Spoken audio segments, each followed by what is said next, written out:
Hi guys, this video is to prepare you for review quiz 2.2.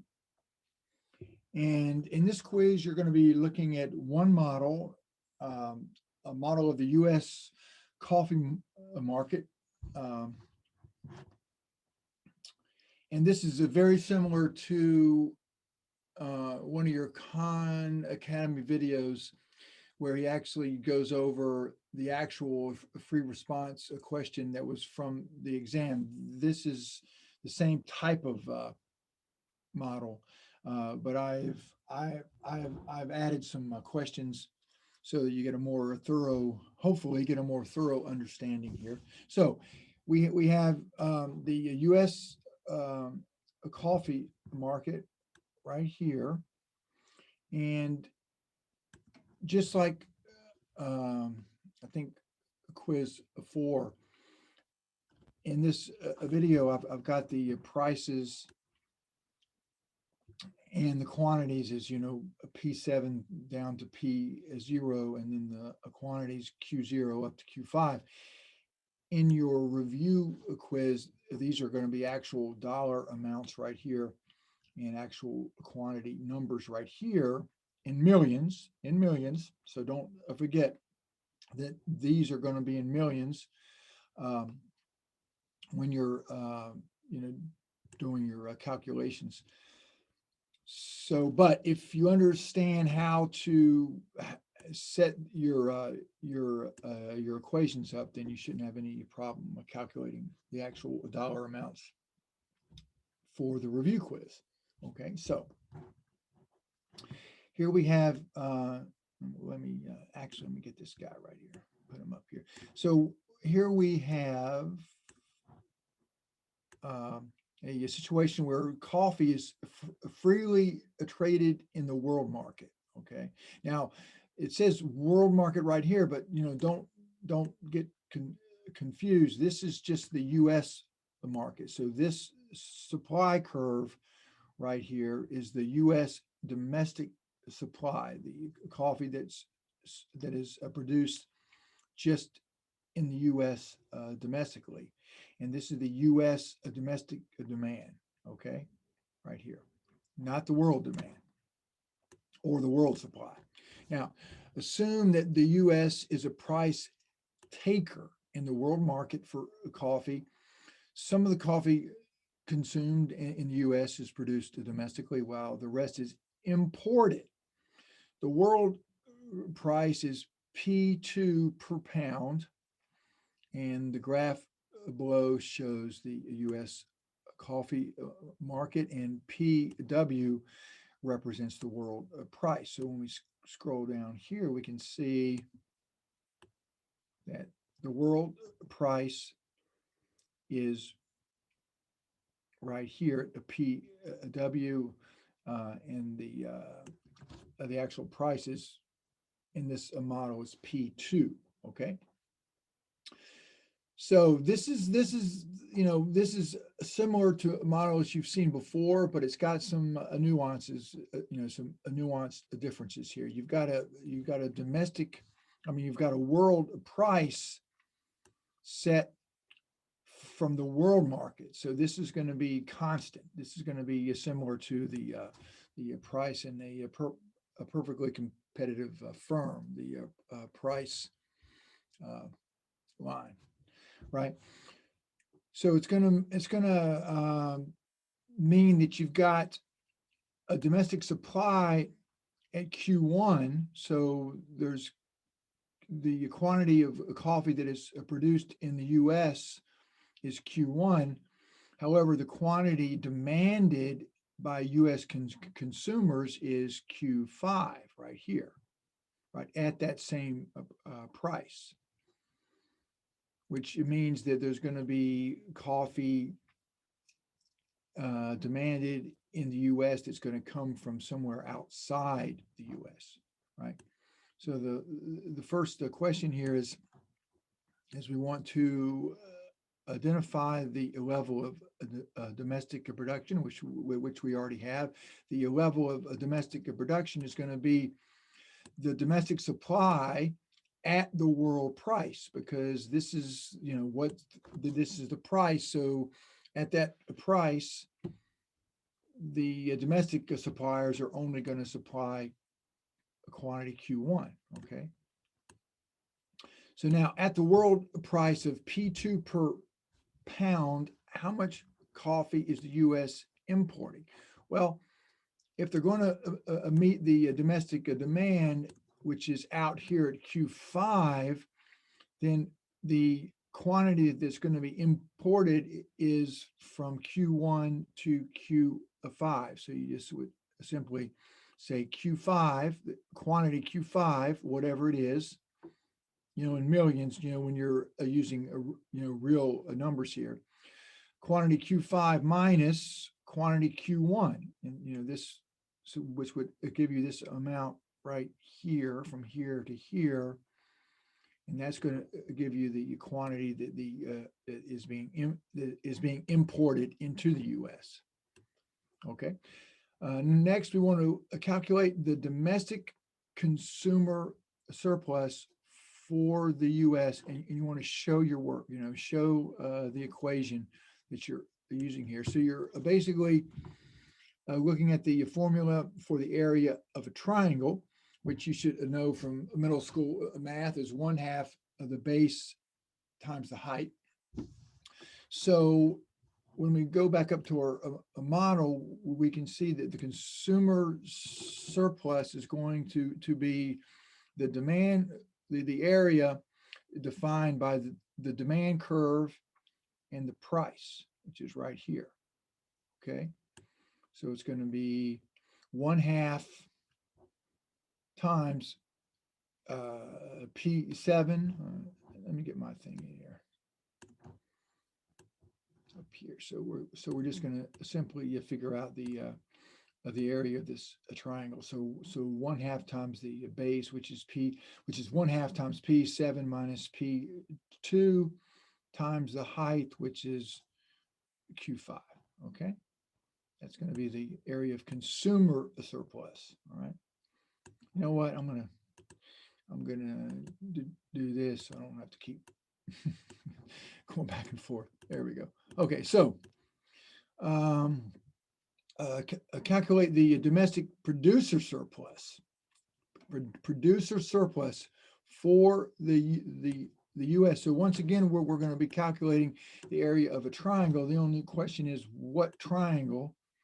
And once again, we're going to look at the triangle, which is above the supply and below the price, which is going to be this little triangle right here. So the domestic producer surplus in this model is relatively small because if you think about this, the consumer surplus includes the coffee that's being imported, right? It includes all the coffee that's being consumed. The producer surplus only includes the coffee that's being produced domestically, which is a lot less. So we're 1/2 P2 minus P1, P2 minus P1 times Q1 is going to give you the area of that triangle. Okay. Next, we're going to look at an assumption. We're going to say that the U.S. imposes a per unit tariff on coffee imports, and the new domestic price, including the tariff, is now at P3. So we want to identify the after tariff level of domestic production. So if we jump back up here to our model, get this out of the way so we don't get confused, and get this out of the way, and we say, okay, the tariff price is at P3. So we're going to mark that right here. Okay. So that's the new price, and we'll call that the price of domestic. But this isn't going to be on the model in the quiz, you know, but I want you to see it clearly here, you know, what happens when you have a tariff that moves the price from here to here, from P2 to P3. Now, the question is, I believe,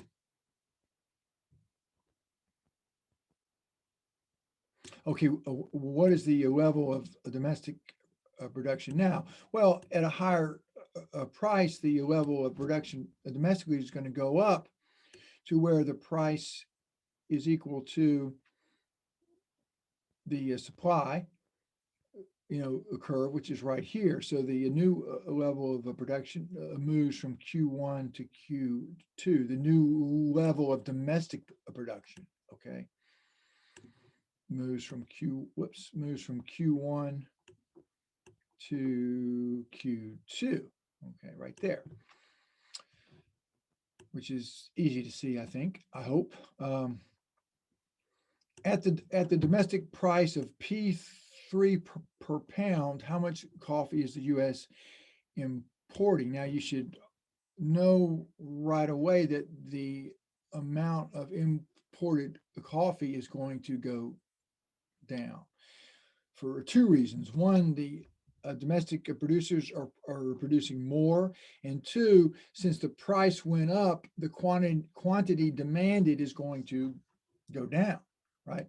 So we're going to move from here on the domestic demand at a price of P2 up to here at a demand of Q4 at a price of P3. So if the domestic demand is Q4 and the domestic production is Q2, then the amount that's going to be imported is going to be that difference, right? Q4 minus Q2 right there, okay? That's going to be a new lower quantity of imported coffee. All right, moving on. Calculate the after tariff domestic consumer surplus for the U.S. Now, right away, you should know, since the price went up and the quantity demanded went down, that should tell you that consumer surplus is going to shrink. It's still going to be a triangle, but a smaller one. So our new consumer surplus is going to be that area below the demand curve and above the price right here, okay? Right there, the new price of P3. So it's going to be 1/2, get this guy, 1/2 times P7 minus P3 times Q4. Okay, so it's going to be a smaller dollar amount. And don't forget, when you're calculating your dollar amount here, to multiply the quantities by a million, okay? Okay. Calculate the after tariff domestic producer surplus. Now that's going to get larger, isn't it? Because there's going to be, the price went up and the quantity domestically produced went up. So we're going to have a larger triangle of domestic producer surplus. And that's going to be the area, the triangle below the price and above supply, which is right here, right? Right there. Below the new price of, I'm trying to get this guy out, the new price of P3 and above the supply curve up to the quantity Q2. So that the triangle obviously is 1/2 times P3 minus P1 times Q2, right? The area of a triangle. Okay. Calculate the total tariff revenue collected by the government. Show your work.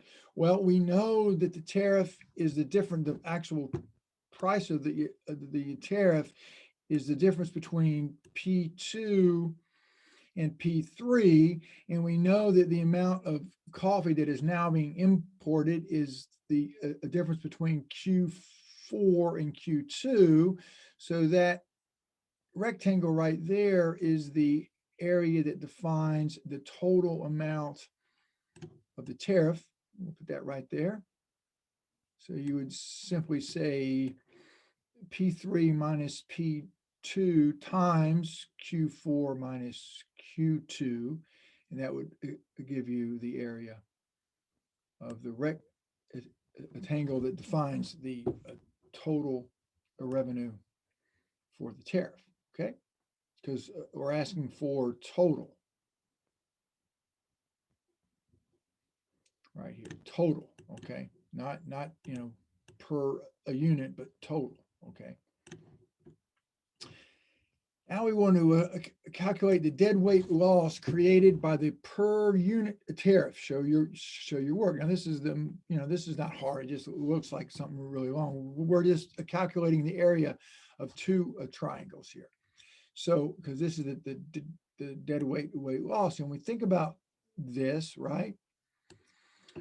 What have we lost here? Well, we've lost,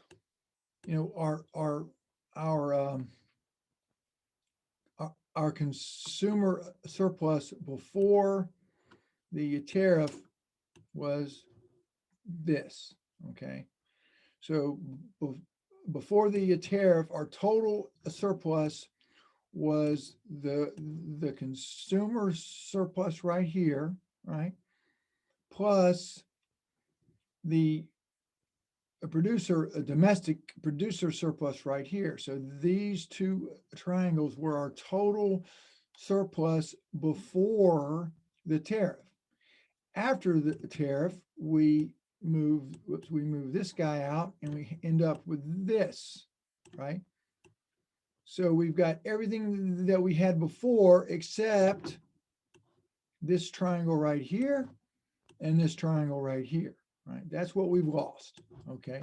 That's what we've lost when we added the tariff. So we just simply compute the areas of this triangle and this triangle and add them up. So it's just going to be 1/2 times the P3 minus P2, excuse me, times Q2 minus Q1, and then 1/2 P3 minus P2 times Q5 minus Q4, and that's going to give us the dead weight loss. And we see it right down here. Right down here, okay? Right there. And then lastly, we want to think about,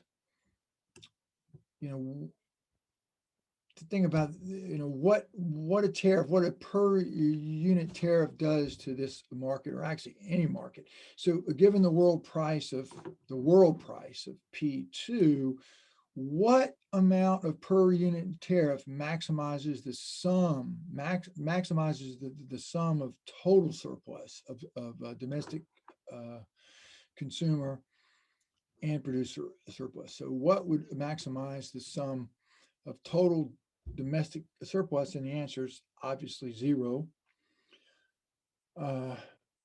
because any tariff at all creates some dead weight loss, and we can see that. I believe we can see it if we jump back up here and we think about, okay, what if, okay, so here we are with, let me get this out of the way, all this out of the way. What if we we start off with our world price right here of a P2, and this is our, the two triangles here represent our total surplus, okay? If we have a very, very, the smallest tariff possible, so let's scoot this guy back down to here, right? Scoot him back down to here. You can see that even there, right? So if we come all the way down to here, okay, let me get this out, and you're going to have, I mean, it's going to be small, but you're going to have new, you're going to have a new domestic production here, and a new domestic demand here.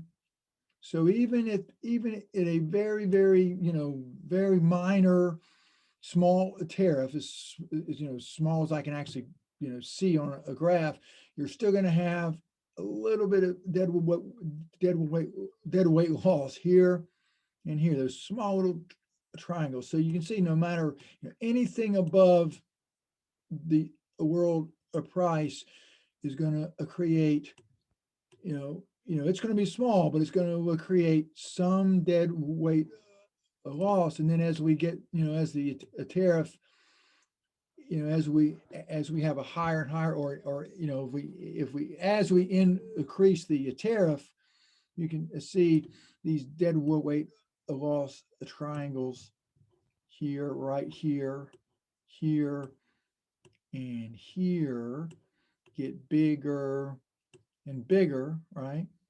Until they get up to the point, where they are in the model, right? Which is here and here, because let me get that out of the way. And here, because our domestic price after the tariff is defined right there, right? Okay, so that is all you need to know for review quiz 2.2. And I'm sure you'll do very, very well. Good luck.